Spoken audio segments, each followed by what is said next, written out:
Olá pessoal, meu nome é Rodrigo, eu sou professor de Física e abordaremos um tema de extrema importância dentro do conteúdo. Esse tema faz parte do dia a dia, ele é um tema extremamente importante e fácil de identificar no cotidiano de cada um de vocês. Nós vamos falar um pouquinho sobre circuitos elétricos simples. E alguns dispositivos que estão presentes nesses circuitos.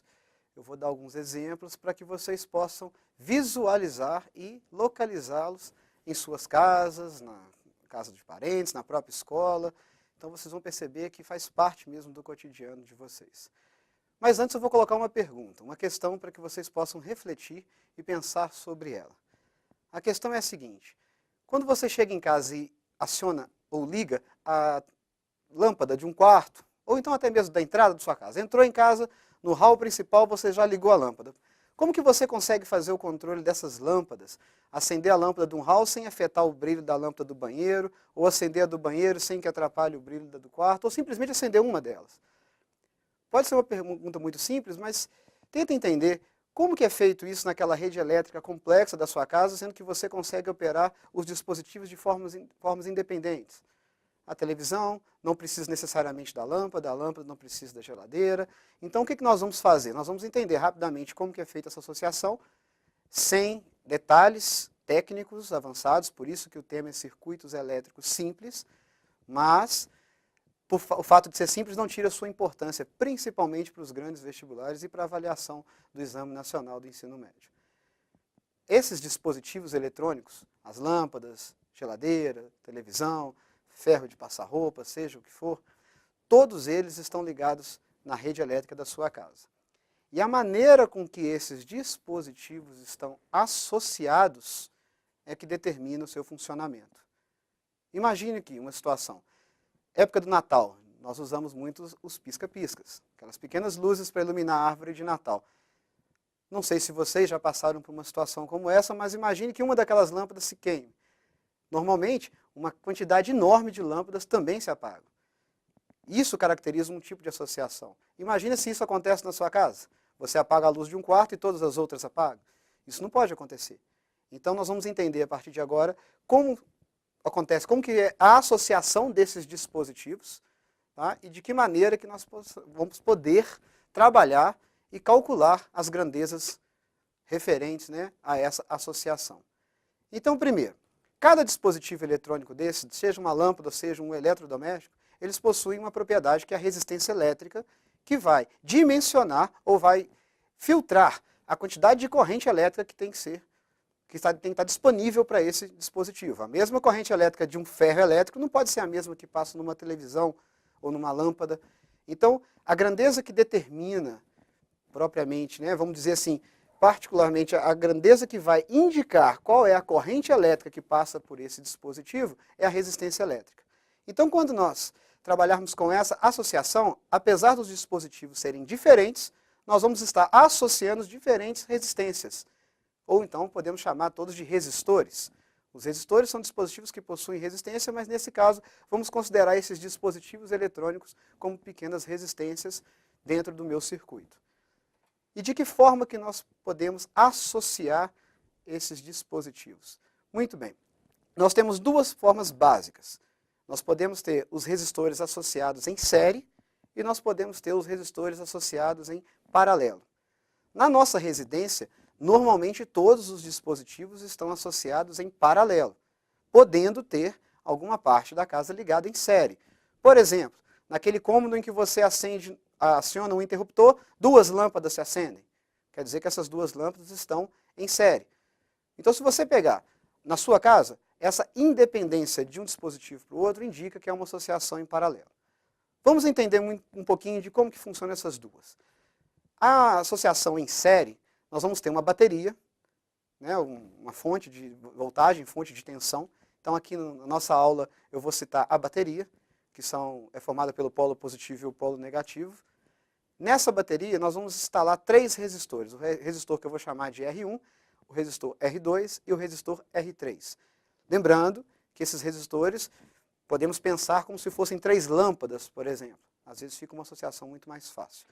Mas esses resistores ligados aos polos da bateria. Pela imagem, podemos perceber que o R1, o R2 e o R3 estão associados à bateria de forma que, quais são as características principais? A corrente elétrica que sai da bateria vai percorrer os três resistores de forma idêntica, com o mesmo valor. Ou seja, a resistência total do circuito é a mesma que passa por R1, que passa por R2, que passa por R3. À medida que ela passa por R1, nós vamos ter aqui uma queda de tensão. Uma parte da voltagem dessa bateria estará disponível para o R1. Essa corrente, prosseguindo no circuito, ela passa por R2. Uma parte dessa voltagem, dessa tensão elétrica, está disponível para o R2. E a mesma coisa acontece no resistor 3, no R3. Se você considerar que a corrente é a mesma nos três e fizermos uma conservação de energia, vamos perceber que a soma das quedas de tensões, ou da tensão 1, tensão 2 e tensão 3, é igual à tensão da bateria, que é a voltagem total do circuito.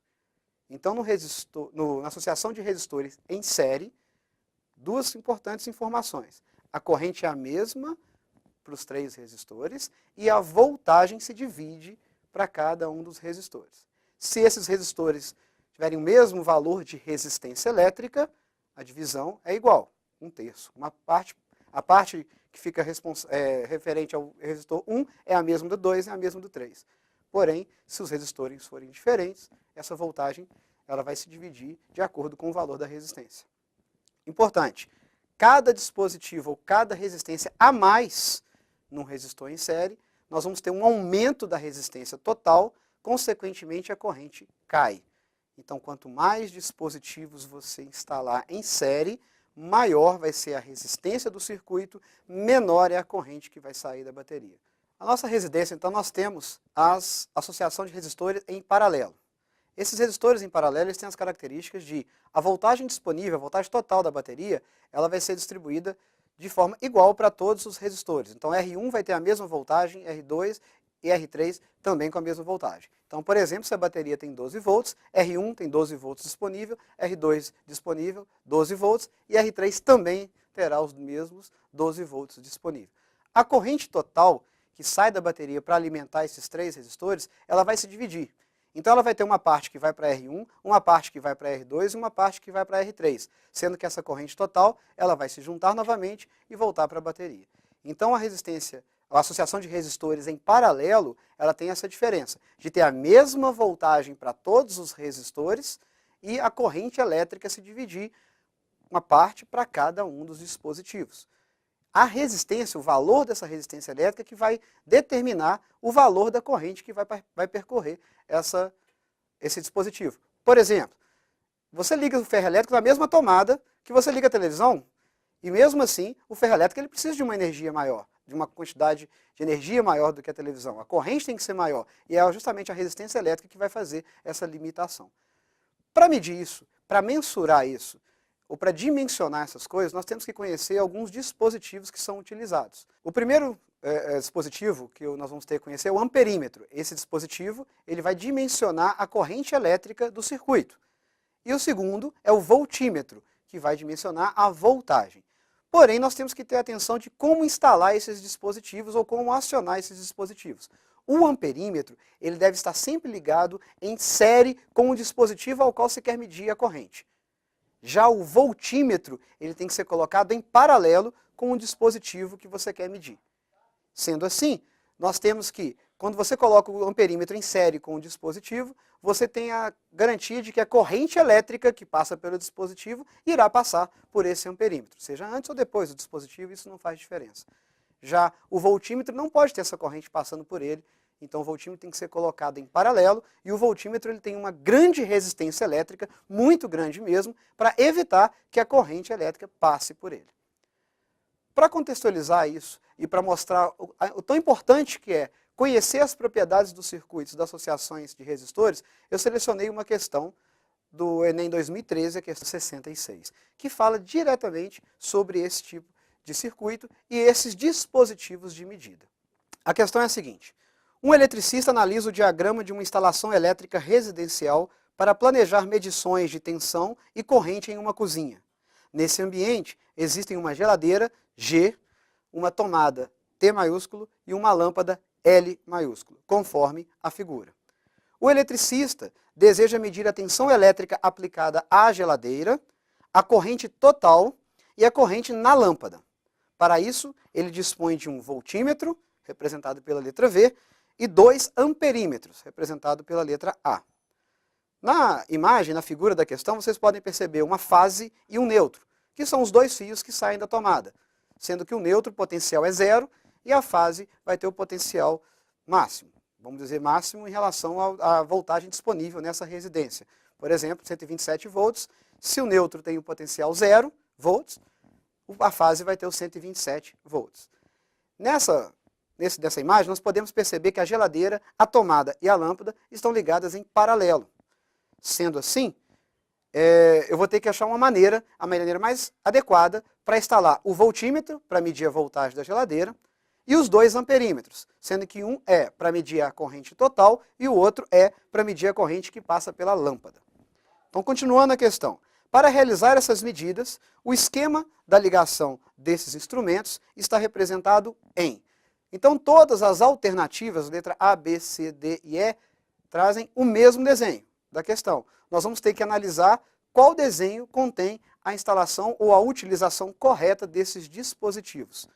Então, buscando nas alternativas, nós vamos ter que buscar aquela alternativa em que o voltímetro está instalado em paralelo com a geladeira.